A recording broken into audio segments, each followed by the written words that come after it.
टिकसा भाग आहे असं मला वाटतं. बरोबर. पंतप्रधान नरेंद्र मोदी यांनी असंही सांगितलंय की भारत राष्ट्रहिताशी कोणतीही तडजोड करणार नाही, त्यासाठी आपलं वैयक्तिक नुकसान देखील होऊ शकतं, मात्र ते सहन करण्याची आपली तयारी आहे. तर पंतप्रधान म्हणून मोदी यांची भूमिका आणि देश म्हणून भारताची भूमिका किंवा जो त्रास आहे किंवा होणार आहे किंवा होतोय तो झेलण्याची तयारी, याबद्दल आपल्याला काय सांगता येईल?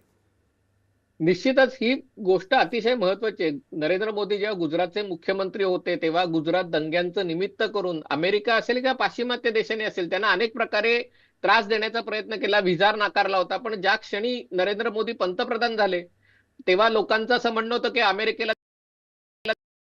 अपमानाचा बदला घ्यावा, पण तेव्हा मोदींनी सांगितलं की मला माझ्यापेक्षा माझा देश महत्वाचा आहे आणि भारत आणि अमेरिका संबंध महत्वाचे असल्यामुळे मी वैयक्तिक मानापमानाची पर्वा न करता मी अमेरिकेला जाणार आहे. आणि त्यानंतर नरेंद्र मोदींनी म्हणजे गेल्या काही दशकातले सगळ्यात जास्त अमेरिकेशी संबंध चांगले सुधारणारे पंतप्रधान म्हणून नरेंद्र मोदींचं नाव घेतलं जातं.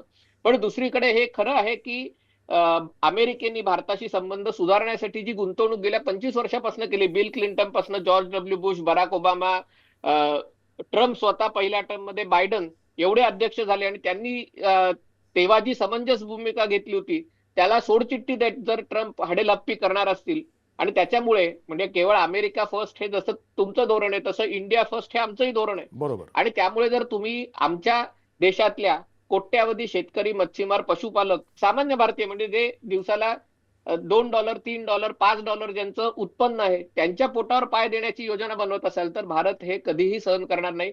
त्याच्यासाठी जी काही किंमत मोजावी लागेल आणि ती मोजण्याची आपली ताकद आहे, कारण भारताची देशांतर्गत बाजारपेठ ही 2-2.5 लाख कोटी डॉलरची आहे. म्हणजे त्याच्या तुलनेत अमेरिकेला असलेली सगळी निर्यात ही 87 अब्ज डॉलर म्हणजे हे म्हणजे एका बादलीतल्या एक मगभर कपभर पाण्या एवढे हे आहे.